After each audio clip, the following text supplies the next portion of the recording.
Do you ever wonder why you feel the way that you do? Today, we're going to start to uncover the hidden drivers behind your emotions and show you how to gain back some control over the experiences that you feel on a regular basis. Let's get started. So, the first thing that we are going to cover out of our 3 points is how we can understand the root causes of emotions. After that, we're going to identify emotional triggers, whether that's our thoughts or other things within our environment. And then we're going to look at strategies to manage and again gain back some control over these emotions. Let me know if you have any questions as we go, and I will be happy to answer them. So, first of all, the root causes of emotions. What are emotions anyway? Essentially, they are these chemical cascades that go through our body because of some kind of input. So, if we think of that threat bucket analogy, we're getting input to our system, there is some kind of decision that's made, and then we get an output, which could be an emotion. Emotions actually end up becoming, as a result, these complicated neurological networks that are both from our past experiences and also predictive. If you think of a tree with branches as our nervous system, I want you to imagine that this tree can be pruned. The branches of the tree, just like our nervous system, the neurons, can grow in different directions, and we can change how they're oriented by changing how we respond to different triggers. Just like with the tree, if we had some shears, we could cut the branches and prune them and shape the tree into the position that we wanted it to be. So, because they're flexible and dynamic, even though the brain takes in sensory information, memories, and what's around us in our environment to create this physical response, as well as our emotions and thoughts, we can have an impact on how that process goes by changing often the input, which you are not surprised to hear. I would also like you to know that there isn't just one structure in our brain where emotions are stored. They're made up of these experiences and take information from our cortex, this higher level thinking part of our brain, our limbic system, where we get those more primal fear based responses, our cerebellum, which is primarily it was thought to be for movement, balance, and coordination, but there is also growing evidence that it helps us with emotional regulation too. And all of these areas contribute information to the output that we get when we experience emotions. And this engages whole networks across our brain, which is pretty cool. What I do want to stress here is that even though we might perceive some emotions to be good and some to be bad or negative, all emotions are our brain's logical response to the world around us. So, our decision making process that creates the emotion thinks that it's the best thing for us to ensure our survival. If you think of it like that, then these emotions are actually sensations and feelings to be welcomed so that they can give us more information about that processing rather than things that we fear or avoid. Hopefully, this is making sense. And yes, emotions are chemical reactions. Isn't that cool? So, our next point here is learning how to identify emotional triggers. And you can think of a trigger as perhaps a situation, a person, a place, or an event that provokes some kind of emotional response. And if we go back to the idea that every emotion has a purpose, and these emotions are protective and logical responses to our world, we're actually going to take emotions as a way for our body to be able to protect us and then optimize some kind of response or behavior to the environment. For example, if you have someone who you've been having an argument with or you're in some conflict with, maybe seeing the person creates this faster heart rate, or maybe your muscles get tense, that actually is a response of your body to go into some kind of stress response. Maybe that's flight or fight or freeze. I'm getting my F's mixed up. If you think of it like that, your body doesn't want to put you in harm's way. So it's creating this response so that you can get out of there.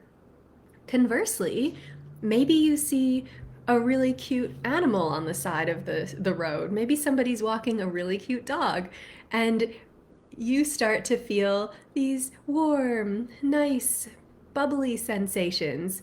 And then that prompts you to perhaps go over and say hi to the dog or pet the dog, or if it's a child, something like that. And that is your body saying, oh, I'm not having such a strong response to this trigger, because triggers aren't good or bad, they just are. And then your brain chooses some kind of outcome for it. I wanted to talk about pain for a second, because this might be a more tangible example to help understand how some kind of trigger could create a physical sensation. And most of the time with pain, especially if it's an acute injury, say you're walking and you trip and you scrape your knee, that comes from the presence of what is called nociception, which are threat signals. And this leads to these nociceptors activating and then bringing this information up to our brain and then creating that interpretation and the decision to produce pain as an outcome. However, there's also such a thing as non-nociceptive pain. And this means that our body is able to experience pain without activating those nociceptors. And this is similar to emotions, because what happens is when we are in a situation that previously might have led to pain, our brain can start to predict that pain is going to be felt and create the pain without the trigger, the physical trigger, getting the nociceptors active, going to the brain. It can skip that first part and just produce the pain because of either some kind of visual input, maybe it's an auditory input or kinesthetic input. Maybe you stumble and you don't actually hit the ground, but your remembered sense of what happened from last time creates that pain response. There's actually this fun story. There's a very famous pain scientist in Australia. I can't remember this man's name. However, he tells a story of how he goes for a walk in the outback and he's just walking and everything's great. He's having a wonderful time. And then all of a sudden he notices that he stepped on a rock. And then he looks down and he sees that it wasn't actually a rock. It was one of the most poisonous snakes in Australia slithering away. And it didn't bite him, but he definitely stepped on it. And all of a sudden he thought, wow, I dodged a bullet there. That could have gone really badly. So he continues to walk, but as you might imagine, his nervous system is on edge. And we're talking about this predictive information that it's providing. So he continues to walk, and then he steps on something else, and all of a sudden pain shoots up his leg, and he pulls back, and he knows that he's been bitten by this poisonous snake. And then he looks down, and it's just a rock. But his brain was ready to protect him by creating that same response that he would have experienced if he had gotten bitten by that snake. So that just illustrates how we don't actually need to have any trigger occur. Our brain puts the pieces together with the information that it has. It doesn't even have to be a full picture. So what we want to do with these emotional triggers, whether it's because we are looking at someone and seeing the look that they give us, or we hear a certain tone of voice, those things can provoke the same response, even if nothing actually happens, or they just look at you like that without any intention behind it. So I would like to encourage you, first of all, to thank that part of your body your brain, your nervous system that is always looking out for you and protecting you, because who knows when things could go sideways, even if you know that that is an disproportionate or more of a hypervigilant type of response. It has a positive intention for you, and that is survival and protection. I would also like you to consider that perhaps, like with the pain example of stepping on the rock versus the snake, that you have more control over your emotional response and your pain response because you have this higher order thinking system that can override the limbic system or that amygdala. And that means that you get to perceive the world as you choose to see it. And this is much easier said than done, because if we are someone who tends to be in more of a stress response all the time, it can be quite hard to come out of that high stress state and back down to perceiving safety and good regulation. So there are things that you can do, including daily nervous system training for that. But I will also say that if you are someone who kind of goes in the opposite direction of this, maybe your emotions aren't heightened, but they're actually repressed, you might be experiencing dissociation or detachment or have difficulty feeling or expressing your emotions. And this is also a protective response that's mediated by the amygdala, and it really dampens your emotional experience. In these situations, let me know if this resonates with you, there can be a lot of overthinking. So when our emotional system isn't generating outputs associated with experiences, and you're not going, oh wow, that sunset, it's so beautiful. I just feel this warmth and this pleasure, and I'm infused with joy. We might go into this cognitive state.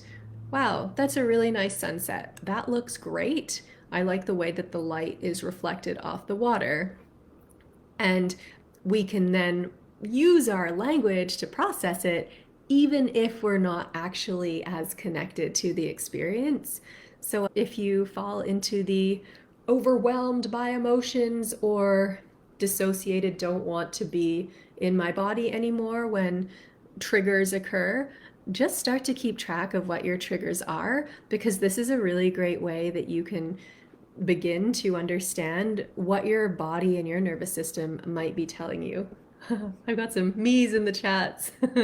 Yes, me too. That's been my response for a long time.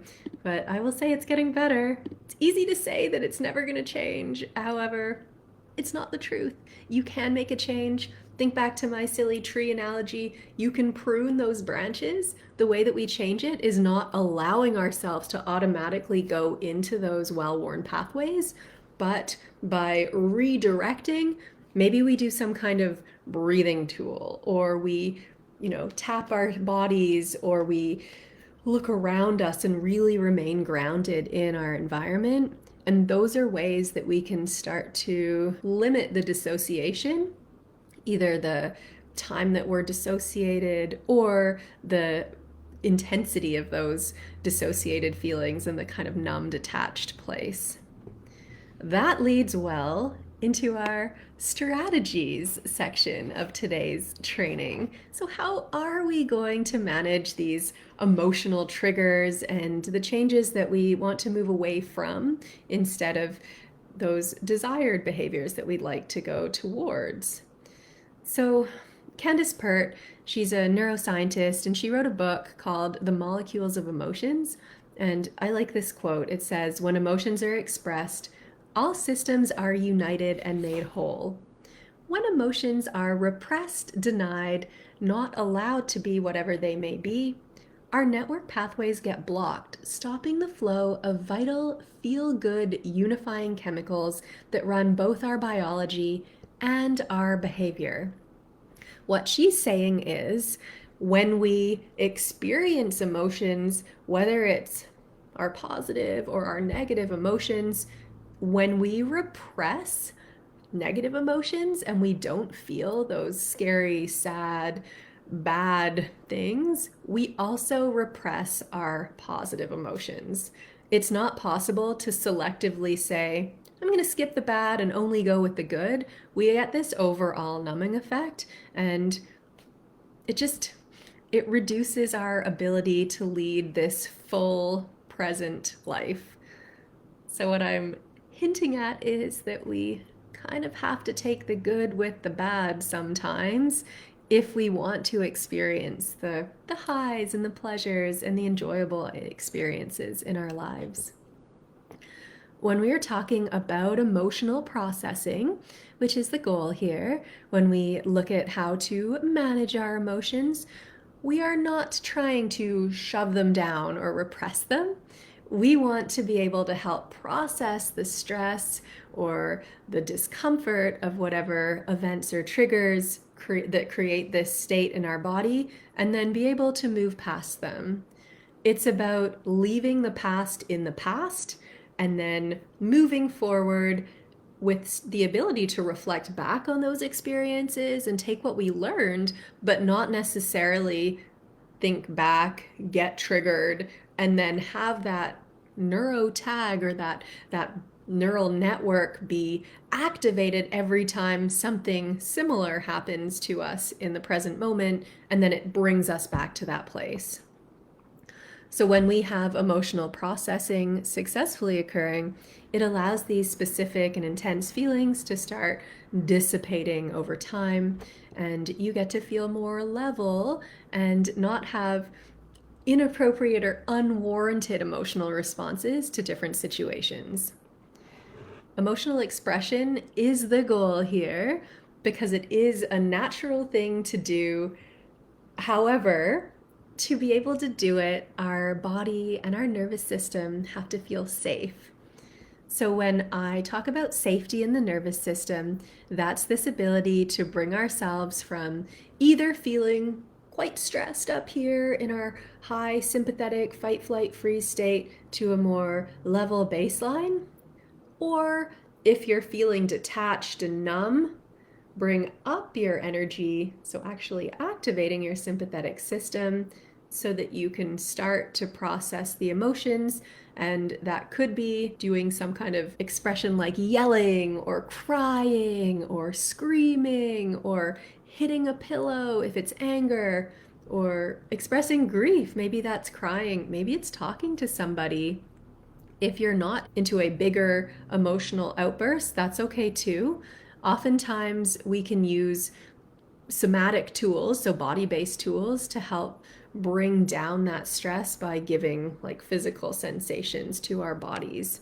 One of the things that is nice to be able to do would be a full body contract and relax. So if you are feeling dissociated, being able to go, okay, I'm squeezing my toes, I'm squeezing my calves, I'm squeezing my legs, my quads, my glutes, my core, my shoulders, my neck, my face. I'm feeling all those muscles contract. And then I let it go. And I might do that a few times. We're coming back into the body in those situations. So squeezing everything, maybe you're rounding forward into a flexion pattern and then relaxing and exhaling. Maybe you're extending backwards to get more extension. And then relaxing and coming out of it. That would be if you are a little down regulated, more in the numbed place. If you are up here, sometimes, again, movement, shaking, crying, pushing against a wall, pushing, pushing, pushing, yawning, exhaling. All of these things will help to move the feelings in your body. So we move the physical sensations, and then we get that emotional processing that occurs alongside it. Let me know if that is making sense to you, if you have some tools that you might try the next time you're a little bit riled up. And I do realize that some of the suggestions I just made might not be that great to try in public. So if you have the chance, say you get home or you're in your car, maybe you do some screaming in the car. Maybe you do a squeeze of every muscle and then relax in the car. Ooh, I have a comment. I heard an analogy of a river. The more we think a certain way, it erodes, making the river deeper and wider.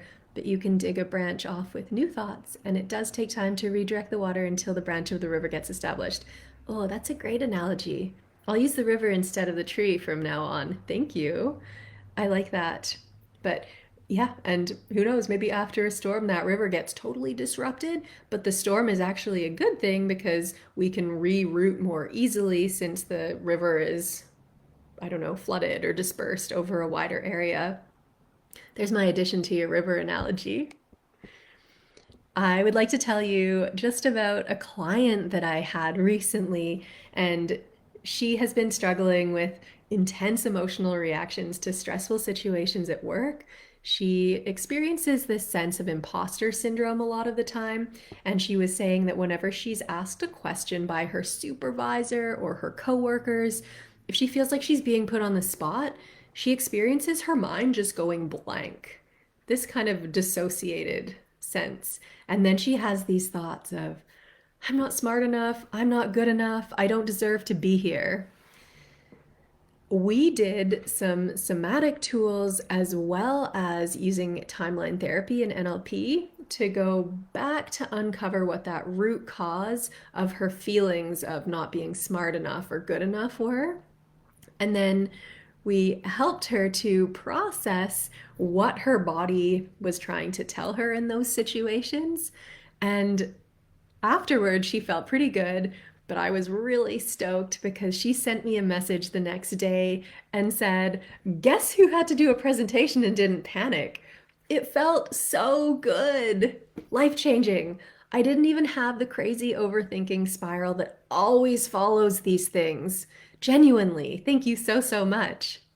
Can you spot the cognitive intellectualizing of that repression of emotions? I was really proud of her, and it is something that she genuinely did not think she was going to be able to change. So it's very exciting when you get to witness those transformations in people. But yes, that's just part of the work that we do here, and it's really fun and rewarding to get to witness these big shifts in people. With that, we'll do a quick recap. Today, we discussed what emotions are, the root cause of those emotions, how they're actually these cascades of chemicals through our bodies. We talked a little bit about emotional triggers and why those triggers are actually our brain and nervous system trying to protect us instead of trying to make us feel lousy.